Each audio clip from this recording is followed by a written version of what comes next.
Hello everyone, this side Monica Yadav and this is the second part of revision test 8th class geography.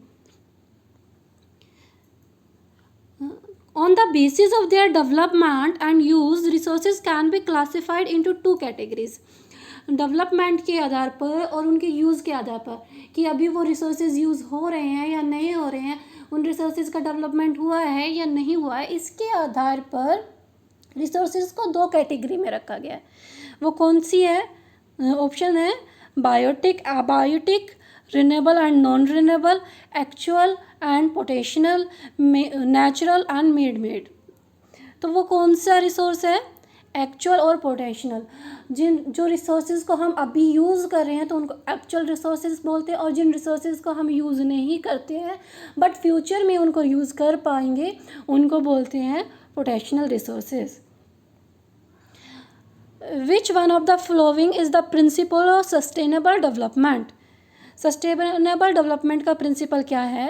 Option है balance between use and conservation of resources, cut the trees, use vehicle that causes pollution, allow industries to carry on illegal mining. देखो, cut the trees भी नहीं हो सकता क्योंकि इससे development नहीं होता सस्टेनेबल डेवलपमेंट रिसोर्सेज का.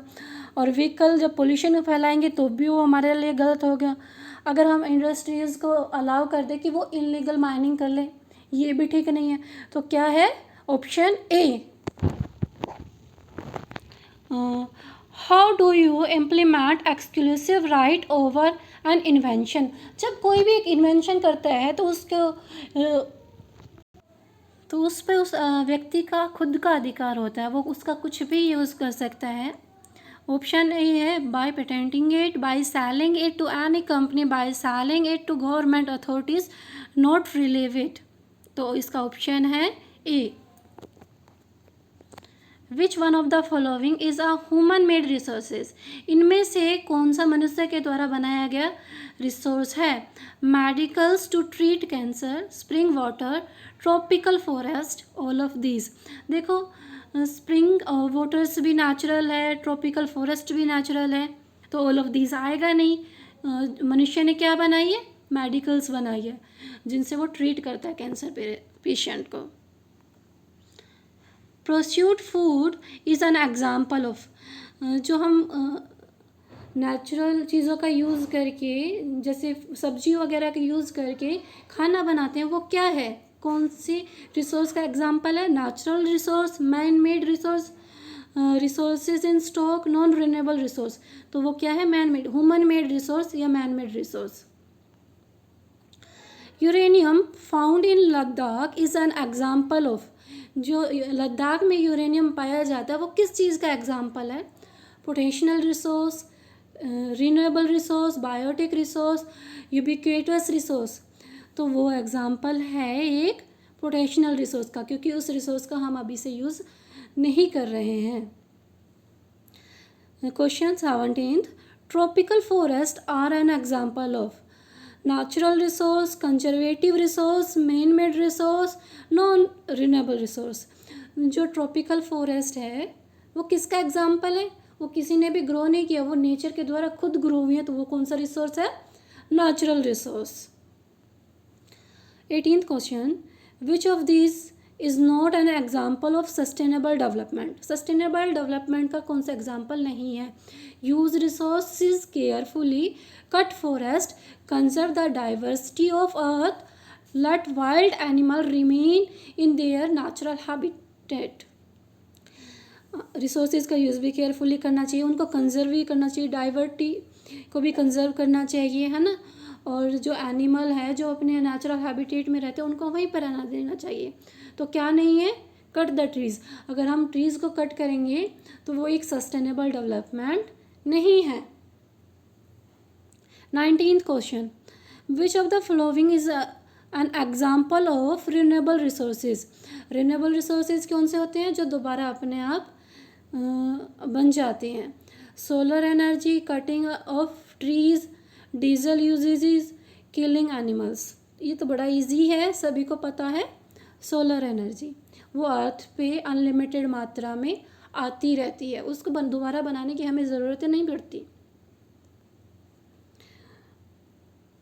विच one of the following does not make substance a resource. एक सब्सटेंस को कौन सी चीज़ रिसोर्स नहीं बनाती? यूटिलिटी, वैल्यू, क्वांटिटी या ऑल ऑफ दिस। जैसे हमने पहले भी पढ़ा था कि एक सब्सटेंस को रिसोर्स बनाता है उसकी यूटिलिटी और वैल्यू। तो क्या नहीं बनाता? क्वांटिटी। चाहे वो चीज़ कितनी ही मात्रा में अर्थ पे उपलब्ध है, जब तक हम उसको यूज़ नहीं करते, जब तक उसकी कोई वैल्यू नहीं होती, तब तक वो एक रिसोर्स नहीं होती। Which of the following is a biotic resource. इनमें से कौन सा बायोटिक रिसोर्स है? Plants, soil, rock, minerals. Biotic कौन से होते हैं? जो जीवित होते हैं। तो क्या है? Plants. Which one of the following is renewable resource of energy. Energy का कौन सा रिसोर्स है जो रिन्यू हो सकता है? Natural gases, petroleum, water and coal. तो इसका आंसर है सी, वाटर। देखो, नेचुरल गैस, पेट्रोलियम और कोल ये 1000 ऑफ ईयर्स लेते हैं बनने में, बट वाटर से हम जो हाइड्रो इलेक्ट्रिसिटी जनरेट करते हैं, तो ये कौन सा सोर्स है? रिन्यूएबल रिसोर्स का। When natural substance change form to become resource they are called. जब नेचुरल सब्सटेंस की फॉर्म चेंज हो जाती है तो वे कौन से रिसोर्सेज कहलाते हैं? Renewable resource, non renewable resource, human made resource और या कंजर्वेटिव रिसोर्स। तो उनको बोलते हैं हम ह्यूमन मेड रिसोर्स। देखो, आयरन और हमें नेचर से मिलता है। आयरन और एक नेचुरल रिसोर्स है, बट जब आयरन और से हम आयरन निकालते हैं तो आयरन क्या हो गया? एक ह्यूमन मेड रिसोर्स हो गया।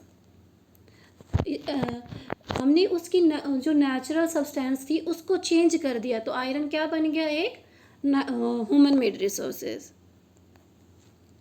The number and ability of people is usually referred as.